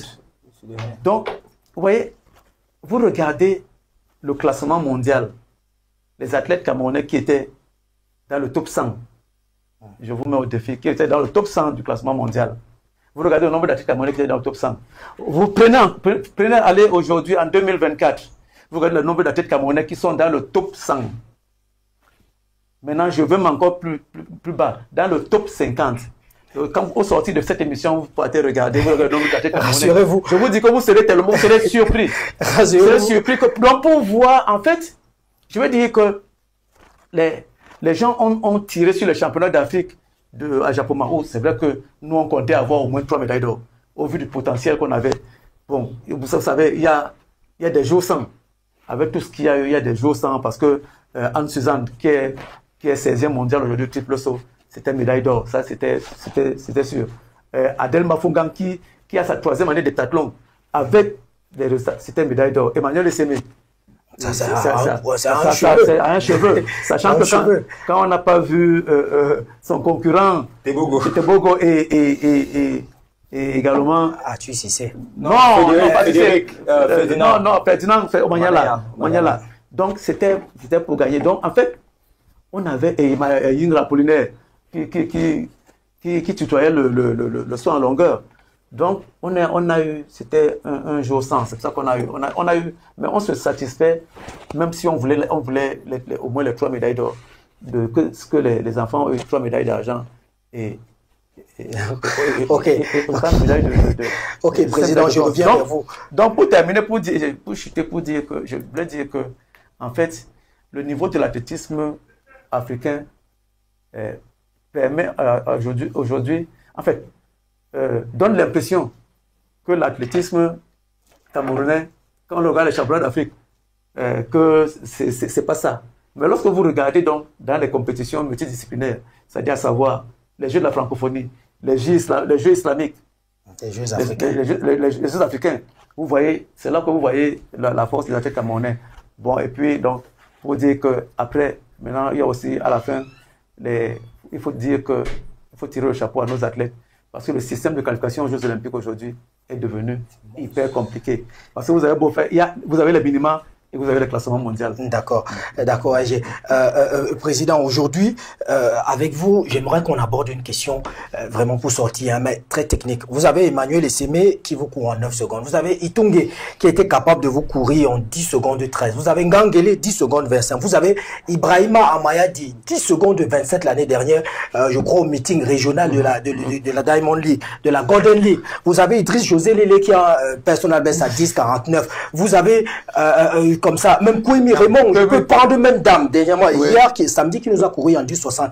Mais il y a un problème, c'est que le relais du Cameroun, 4 fois 100 mètres, depuis Belle-Lurette, on dirait que, on ne voit rien. Pourtant, on a des gars qui vont vite. D'après vous, ça peut être quoi le souci à ce niveau? Parce qu'on parle d'individualité, mais le collectif semble avoir un peu disparu. Alors, à ce niveau, je ne sais pas, le secrétaire général, mon frère Kouo qui est là, qu'est-ce qu'on a fait? Déjà, avec le relais que nous avons, il faut leur demander qu'est-ce qui s'est passé. Pourquoi on a des individualités Mais quand on a plus cette force au niveau des relais. Donc, et puis, comme je l'ai dit, j'accuse quand même encore la fédération pour les championnats d'Afrique. Vous savez, c'est comme on disait tout à l'heure, quand vous prenez la clé dans une compétition, on se moque de vous. Moi, j'ai dit au secrétaire général que en 96 ici, on avait eu tel nombre de médailles, on était telle position, il faut faire attention. Donc, qu'est-ce qui s'est passé? Est-ce qu'on a eu des stages pour faire ce réglage-là? Est-ce que la fédération n'a pas eu les moyens qu'il fallait? Parce que je n'ai pas eu de stage, je me suis plaint.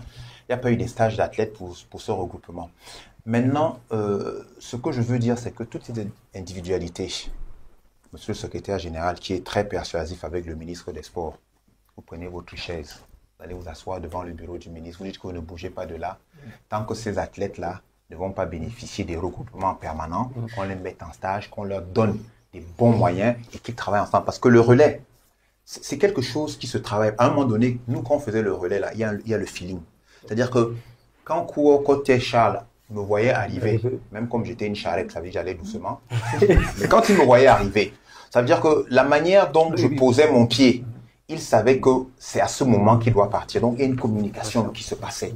Alors, si on laisse nos individualités être chacun de son côté, donc, quand vous arrivez, vous devez faire l'équipe de relais, le temps de passer le témoin. Vous savez, cette fraction de seconde qui est là, ça vous fait gagner énormément. Vous voyez un peu? Donc, il y a tout ça. Il faut pouvoir, et je le redis encore, l'État doit penser en gros à la politique. L'État doit penser qu'on ne doit plus payer les stades. Le chef de l'État nous a mis des stades. Le chef de l'État, le PENDIS, etc., qu'on a mis. Mais les fédérations pauvres comme la nôtre, là. Moi, je suis premier vice-président de la Ligue du Centre. Pour organiser un meeting. Pour organiser un meeting, on me demande 300 000 francs pour payer au stade. Je voulais que je fasse comment? J'amène les enfants courir avec ma présidente Ebodé, à qui je dis d'ailleurs bonjour, qui se bat, on va asseoir, sur le goudron, et vous voulez qu'on fasse la performance comment? Les enfants ne viennent pas. Les gens ne viennent pas au stade pour voir cette magie. À une époque là, vous avez le football là, on faisait les relais. Intermatch. Alors, quand les enfants voient la foule, ils sont contents, ils savent qu'ils vont aller courir. Donc tout ça, ça a disparu. Il faudrait que ça revienne. C'est important. Il faut que ça revienne et il faut qu'on motiver les enfants, motiver les coachs. Il y a les encadreurs on doit former, l'État doit veiller à ça. Pourquoi est-ce qu'on s'occupe seulement du football et c'est ça qui fait beaucoup de bruit? Alors que voilà un jeune entraîneur qui est là. C'est mon petit frère qui est là. Il y a Eric Zé aussi. Mais pourquoi on ne dit pas que, bon, allez, je sais pas moi, il y a des choses à faire. Donc moi, si je m'assois ici, je vous dis, même le ministre des Sports va me chasser. Alors coach, durant les derniers championnats d'Afrique, c'était vraiment très difficile sur le point des relais avec le Cameroun. Pourtant, le Cameroun avec Emmanuel Essémédan, c'est rare, avec Initung, même s'il était quelque peu blessé. Mais on s'est battu comme on s'est battu, mais on n'a pas pu entrer en finale. Pareil au 4x400 mètres, que de justesse, parce qu'il n'y avait pas assez d'équipes engagées, on est passé en finale. Mais c'est quoi le souci? Est-ce que c'est un problème, comme le président l'a dit, de préparation, ou alors, ça je dis au président parce que j'y étais, on est à Néermois fait un stage où on a préparé cette compétition, même si c'était pas ce qu'on avait prévu dès le départ, mais on a néanmoins eu un stage. Vous avez fait le sparadrap. C'est vous qui utilisez ces mots, mais néanmoins à notre niveau, nous avons... C'était pas long, mais c'était quand même... oui, nous avons néanmoins... C'est le sparadrap. Il faut qu'on donne les moyens. Alors, le secrétaire général, n'ayez pas peur. Dites à l'État de vous donner, dites à mon grand frère, le ministre Moué Kombi, de mettre tous les moyens. C'est notre combat. Et on va lui faire honneur. Et il va marcher la tête quand il va faire le London, comme on dit chez nous, les doigts là. Alors, coach, comment on en est arrivé là que le Cameroun n'est plus présent sur la scène africaine, voire la scène mondiale au niveau des équipes de relais? Pourtant, on a de la matière. Championnat du monde de relais, on n'y va pas à un moment. Le SG, dans son programme, nous avait donné le Camtel Relais Tour. Oui, mais qui a disparu. Alors, aujourd'hui, ça renaît un peu avec les équipes dans les meetings interclubs de relais, mais what next? Tu as dit que pose le problème de fond, c'est-à-dire comment faire pour pérenniser une équipe de relais. Et il faut aussi d'abord peut-être dire aussi aux téléspectateurs que le relais, comme il dit, c'est la partie de sport le plus collectif même de tous les sports collectifs. On sent la sensation. C'est pour ça que vous allez voir les États-Unis parfois qui n'arrivent pas à faire avec le meilleur, l'Almada. Ils ont 4 gars en finale qui te font 3 médailles d'or, mais ils sont injectés du relais. Comme champion du crochet olympique, les États-Unis n'étaient pas au podium. Ce sont les équipes qui sont le mieux préparées sur le plan collectif. Ça veut dire que les gens qui se sentent. Au Japon, on a une seule personne qui est en 9 cette saison. Sani a fait une seule 9. Le Japon est en finale. L'Afrique du Sud a une personne qui, après Sibéné, le reste c'était les coureurs des 10. Mais c'est dit, attention, on rappelle que l'Afrique du Sud a 4 grands prix. Et dans ces grands prix, ils font des meetings spéciaux relais. Donc, on met les moyens pour que l'équipe de relais se prépare. C'est un vieux rêve qui s'est réalisé. Avoir une médaille olympique au sprint, c'est vrai que ce n'est même pas avec la génération Sémine qui se prépare. C'est avec oui, c'est une autre génération, les juniors. Et ils ne manquent jamais d'aller en compétition avec ces juniors. La première chose, c'est qu'il faut commencer à bâtir les juniors qui ne préparent seulement le relais pendant que les seniors préparent les compétitions individuelles. On prépare les jeunes juniors à rôder l'équipe de relais qui se sentent. On a dit, doit sentir l'autre venir. C'est-à-dire que même s'il est blessé, je le sens. Et c'était à un moment le défaut des Américains et des Jamaïcains qui ne préparaient pas. Je vais prendre un pays comme le Botswana aussi. Les rêves, j'ai commencé à poser avec ton homonyme Charles. Charles, depuis 2019, me dit, nous, on veut une médaille aux 4x4 aux Jeux Olympiques. Voilà ce qu'ils ont eu. Ça se prépare. Le relais, c'est une préparation. Et on dit, ce sont les compétitions où on doit se mettre ensemble. C'est-à-dire que les regroupements, je me dis une bonne chose, le stade de Japoma dispose de très bons logements et tout le reste là. Je ne sais pas pourquoi l'État ne dit pas à certains sports, prenez ce truc pour vos stages en continu. Donc les stages de manière permanente, c'est fait des stages de manière permanente. C'est-à-dire, si on ne s'entraîne pas ensemble, on va se retrouver le jour de la compétition, on se donne un mois de stage, on a très de chances de vraiment faire quelque chose. Il faut qu'on se retrouve plus régulièrement dans la saison, alors, telle sorte que coach, on est vraiment rattrapé par le temps. SG, on va finir par vous. Alors, SG, championnat du monde de relais, le Cameroun n'y est pas. Dernier jeu de la francophonie, le Cameroun passe à un cheveu d'une médaille qui aurait encore pu donner un peu plus d'élan à la Fédération camerounaise d'athlétisme à travers cette médaille-là. Au Cameroun même, on passe à côté. Aux Jeux africains, on passe à côté. Ça commence à faire tâche. Qu'est-ce qui pose problème? Il y en a. Là, je ne vais peut-être pas... je vais faire de ces paroles, de ces personnes la mienne. Il y en a qui diront, le moment de la sélection, on a privilégié partir avec un sauteur, laissant un sprinter alors qu'on pouvait combler. Ça, je me désolidarise de ces paroles, mais je vous le dis, parce que ces paroles vous étiez adressées. Alors, SG, comment on fait pour permettre au Cameroun, aux jeunes Camerounais, de battre ce vieux record aux 4x100 et aux 4x400? Bon, je réponds déjà. Bon, déjà, vous savez, on n'attendait pas l'équipe des filles. Les filles étaient médaillées. Vu la francophonie, de la fille. Bon, en fait, il a dit, et même Ange l'a dit, le relais, c'est un sport collectif. Alors, si vous avez quelqu'un qui ne veut pas, vous avez une pièce qui ne veut pas, vous ne pouvez rien. Emmanuel Essémé, pas parce qu'il ne voulait pas, mais il n'était pas prêt sur son état de santé pour pouvoir faire le relais. Itungema n'était pas prêt pour faire le relais. Alors, on s'est dit, on les a laissés. Est-ce qu'il faut privilégier le relais ou bien privilégier la médaille qu'on peut gagner? Et il vous souvient que Mania n'a pas pu faire le 200 mètres. Exactement. Parce que c'est très compliqué. Parce que non, je dis Emmanuel Sémé. Il n'a pas couru le 200. Parce que à Douala, il a couru. Non, je parle de la francophonie. Je parle de la francophonie. Oui. Après le 100 mètres.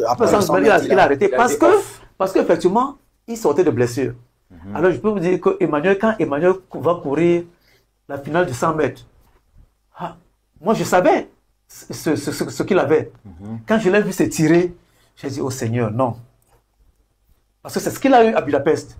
Oui, c'est ce qui est parti. Il a eu à Budapest. Donc, et Dieu merci, il a dit, il s'est étiré. Et il y a eu un faux départ qui lui a permis de se tirer encore une fois de plus. Donc, il a couru, donc il a gagné, mais il ne pouvait plus faire le 200 mètres. Il a fait l'impasse. Les gens, bon, on était sûr qu'il allait prendre une médaille d'or. Mais donc, il a fait l'impasse sur le 200, il a fait l'impasse sur le relais. Donc, à ce moment-là, l'équipe est diminuée. Et son fils, Itungé, également, est parti. Bon, il sortait de blessure aussi. Mais la performance qu'il fait lui permet d'être sélectionné. Celui dont on parle, le sauteur, Mais on laisse dans le sauteur qui doit aller gagner la médaille d'or parce qu'on doit mettre un remplaçant de relais. Non. Peut-être pas dans l'équipe de relais. Peut-être pas mettre out le sauteur, mais combler un vide. Mais c'est dit, non, mais voilà, je voulais dire que depuis là, parce que je voulais terminer sur cette histoire d'État. Parce que, comme Isabelle a tellement tiré, j'ai dit que je termine là-dessus. L'État. Ange l'a dit. L'État, nous avons mis depuis un programme de préparation qui est sur des groupes de performance. Les groupes de performance font qu'il y a des catégories A, catégorie B, catégorie C. Voilà, c'est ça. Et plusieurs fois, ça a été validé. C'est-à-dire que on va donner, il y a des gens, il y a ceux qui sont catégorie A, ils sont à l'étranger. Catégorie B sont les meilleurs qui sont sur le plan local. Voilà. Et donc, ça devait ressembler un peu au statut de sportif de haut niveau. C'est ça. De haut niveau. Donc, et comme Angela a encore dit, je ne fais que le dire depuis, enlevez-moi l'argent de la deuxième division. Donnez à la première division. Deuxième division, donnez aux autres sportifs. On ne peut pas donner le salaire je n'ai rien contre le football, c'est même l'un de mes sports favoris. Mais quand on donne les salaires aux joueurs aux footballeurs de première division, mais on donne aussi à la deuxième division, mais on ne donne pas à l'élite des autres disciplines. Ça va pas. Donc ça ne va pas. Et donc, chaque fois que, tant qu'on ne va pas mettre ce groupe de performance, on ne va pas le valoriser. On va pas parce qu'il ne faut pas se leurrer. Ange le sait. Si Françoise a gagné les 2 médailles d'or olympiques, Françoise a été soutenue. C'est vrai que c'était pas comme mais elle a été soutenue. Je le dis aujourd'hui, aucun sportif en dehors du football camerounais n'a eu ce genre de soutien. Tout à fait. Et effectivement, ça donne les résultats. Et l'autre chose, c'est que Orion Dogmo, elle fait finale à Rio. Oui, elle fait finale à Rio. Oui. Mais on ne se rappelle pas que, en soutenant Françoise, qui était à elle a gagné à Athènes et à Beijing. Donc, le son, Oriol, le Portugal l'a récupéré, Oriol fait numéro 1 mondial. Quelques temps plus tard. C'est pas bon. Donc pour nous, c'est un exemple pour dire que nous avons laissé Oriol. Voilà, on essaie. Maintenant, nous avons essayé avec le soutien des entreprises, parce que la loi de finances, même si elle est à 0, machin, il faut quand même, il faut cette incitation-là de pouvoir public aux entreprises. À l'époque, il y avait les CNPS, qui avaient des clubs, il y avait... Donc, on incite. Nous avons tenté le défi. Et je dis encore, excusez-moi, le esprit commercial ne doit pas peut-être tirer sur nous.